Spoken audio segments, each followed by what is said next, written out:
Hi guys, for those of you who don't know me, my name is Jessie.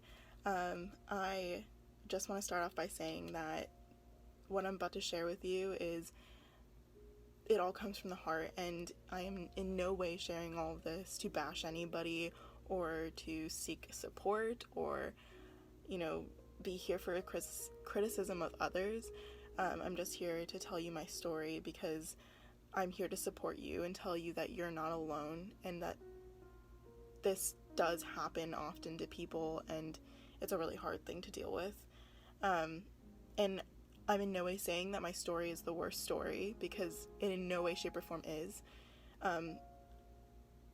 Because of that, this is the reason why I am telling you my story, because there's not a whole lot of people who talk about, you know, a breakup that ends and doesn't have answers. Because it's one thing to say, like, oh, we broke up because he was cheating on me, or I cheated on him, like, or like, oh, like, we fought all the time and we had all these problems and we didn't line up on the same things. Like, it's one thing to have that, but it's another thing to have a breakup story that has absolutely no answers. You don't have the answers, they don't have the answers, and it just kind of ends. And breakups are hard, but you know, it's one thing to have a breakup, and then it's another thing to also have your boyfriend, someone that you really love, turn into a complete stranger. And you thought that you knew him, but I mean, you didn't know everything, and you know. But that being said, like, I'm here to tell you that you're not alone. And so I'm just gonna jump into it. About 4 weeks ago, I was broken up with, and it was a little over a 2-year relationship that was long distance, and we had dated about 2 years before that, and it was just kind of a situation where, you know, it didn't work out, and it wasn't in our control, and they weren't forces that we were playing with. Like, it wasn't like we had mutually broken up with it. It was other forces outside had, you know, forced us to break up. And then for 2 years we didn't talk at all, and then for some miracle, you know, I commented on Snapchat of someone's that he was in, and then he found my Snapchat, and then we started talking again. And I was going to school at the time, and so with all of that, we knew it was going to be long distance, so we didn't really expect anything to continue, but it did. And, like, you know, we were hopeful that it would, and so luckily it did. But, you know, it was 4 weeks ago when we broke up, and it was on August 27th, and I received kind of a wake-up call on this, like, happiness train that I was on for about over 2 years. And, you know, we didn't fight, we didn't argue. I mean, we argued occasionally, like everyone does, but not a whole lot. We lined up on a lot of things, like faith-based. We wanted the same amount of kids, like, you know, our futures kind of lined up in what we wanted to do, and who we wanted to be. And so we'd planned out our future and everything. It just, unfortunately, just didn't work out. It was like the most perfect relationship that I've ever been in. The hard part about that is, like, you know, this isn't the first time that something like this is happening to me. This is kind of the second time this is happening to me. And, like, on August 27th, he drove up here to break up with me, which was really sweet of him because he cared a lot about me, so he wanted to drive up here personally to do that. And he kind of stepped out of his car and only had my guitar, which was the only thing that he had of mine, and my heart had kind of dropped because I knew what was coming. About 2 days before that, you know, I couldn't get him to say I love you, and, you know, it worried me a bit, but we were also very busy people, so we didn't, you know, communicate a whole lot. And in those past couple of weeks before, when I moved back up here, I tried to be more communicative, and he wasn't reciprocating that. And, you know, it was something that we were working on in our relationship, to be more open and communicating with each other because of this long distance relationship. And so a couple weeks before that, I went to Toronto, and I kind of saw a life that I could have had, like a dream to move there, and that kind of spun us a little bit, but wasn't the reason why we broke up. In fact, it was the sole reason why he felt as though I would be okay, if we did break up, was because I had a life and a dream that I was kind of seeking, but unfortunately because of job restrictions, like, we would never have been able to move there. And anyways, so now 2 years later, I was feeling uneasy, and he had said to me, like, yes, I'm being distant, and that's fair, and like, we're gonna talk about it tomorrow. So I figured it was just gonna be like a conversation where it would fix itself, just as, like, sometimes that stuff does. But that unfortunately didn't happen. When he came up here with my guitar, I knew that the decision had already been made.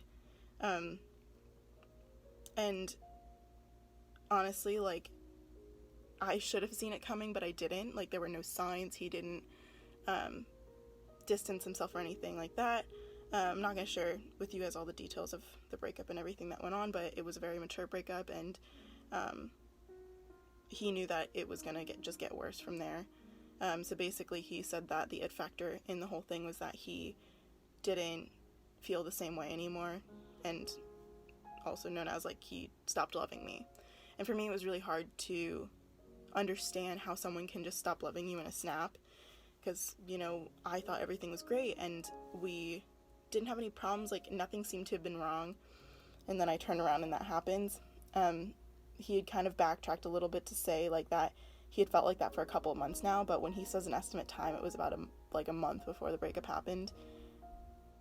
And, like, I question why I didn't see it. Like, I really do. But, this is the second time that this is happening to me, and I have no answers yet again. But, I can't help, or I couldn't help to ask myself, like, was I just not enough for them? And, that's just something that, like, you're gonna ask yourself, but, like, you can't ask yourself that forever, because like, personally inside that, like, you are gonna be enough for someone. Like, you have to know that. And I'm here to tell you 4 weeks later that those feelings that he had hoped that he would have back, that he was heartbroken to have even told me that he didn't love me anymore, those feelings never came back. And it's 4 weeks later. Part of me thought maybe they would, but then also part of me knew I was going to be okay. And, I'm not a person who necessarily needs to work on myself, because I've worked on myself for a very long time, and I'm at a point right now where I can say that I'm happy with who I am. But he did say that, like, he didn't want to be selfish, but that he did need to work on himself, and I respect that so hard. Like, I understand that, and I'm glad that he, took the time to notice that. And it is hard, like, it's hard on my half, like, it has been, but right now I'm in a pretty good place. But, as much as it's hard to understand, that other person is also hurting too. They're trying to figure out and cope how to live their lives with the decision that they've made to not have you in it like you were, but they're also hurting. And my piece of advice is, don't try to fill that hole that you have. Like, don't try to fill the hole. Put people on top of it who are supporting you to mask the hole, because eventually over time, like, that hole will go away. And I have put so much effort, and, like, I've always put so much effort into my family and friends, and I have taken this time to really feel the support around me, and to feel and know that those people are here and love me. And that's what you should do. Like, don't go out and drink your sorrows away, or try to replace that by, going to find someone else, because in the end, both of your hearts are so easily broken at this point that, like, you're gonna go find someone, and that's gonna maybe fill the hole for, like, a little bit of time, but you're just trying to give that person a reason to feel like they need you again, and that's gonna hurt you in turn, because you're not fully investing yourself in the relationship with an open mind, and that other person is also going to feel that pain because their heart is also broken at the same time. Because, like, I saw my life with him and everything, and now I have to find out how to live my life without him. And for quite a while, I had a black image of my future, and that's a really scary thing because I'm a futuristic thinker, and that stuff doesn't happen, often, but you don't need all the answers. Like, you don't. Like, I find support in people. Like, find those people who will love you more than you even knew that you could be loved. Because friends can do that. And you're gonna ask yourself, like, why? How? Like, when did this happen? Like, but I'm telling you right now, like, you're gonna ask yourself those things, but it's so not worth it because you're not gonna get the answers. And I know now that I don't need the answers because now, like, it's funny because it was something that was a big part of my life, but now I've just kind of chucked it and I've started off fresh. Like, this is my new beginning, and I'm starting off fresh and starting my life and starting to plan the things that I want to do. And, like, like I said, there was nothing wrong with him. There was nothing wrong with our relationship, but I just do know that now I can have more. Like, I know that there is more out there, and I have found the things that I want in someone in different people, and I know that all of it can be combined into one person because I know that person's not going to fit the mold perfectly because we're not all perfect. Nobody's perfect. And someone can get as close to that mold as they can, and I think that they can meet even more than what I had. And that's something that's really hard to see for yourself because it's like, oh, I don't know if I can find someone like that person, but I know I'm going to be okay, and I know that you are going to be okay as well. And just know, like, I'm here for you, so you can always reach out to me and talk to me about it, but you have all the power right now, because now is the only time that you can do something. You can't worry about the future, you can't worry about the past. Like, you have all the power right now in your hands.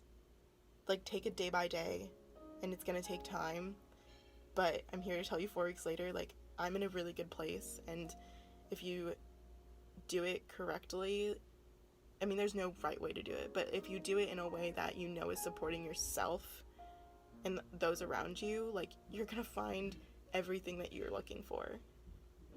Like, you don't need to find that in a significant other. Like, you can find that in your friends because your friends are there for you. And, like, you'll find the answers to your heart. I know that sounds cheesy, but you'll find them. I haven't found them yet. I've not even started the uphill climb because of other factors that are going on in my life as well.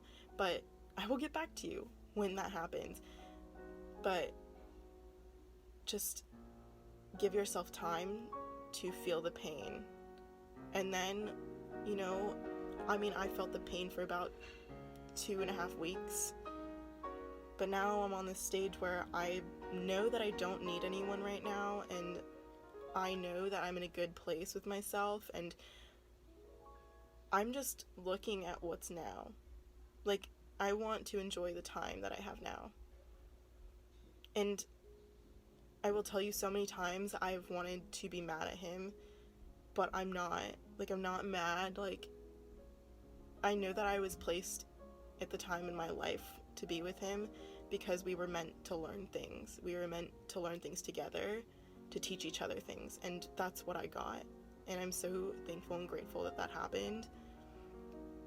And for a while, I said, like, oh, I just wasted all this time, and, like, he wasted all of my time, and, like, blah, blah, blah. But, like, I can't do anything about the time that I've lost. I can only appreciate what I've learned. And I'm really excited for this next part in my life, even though, like, right now it's really a tough time and, like, a weird time to try to figure out, like, what kind of person that I want to be in my future and, like, career-wise and everything else.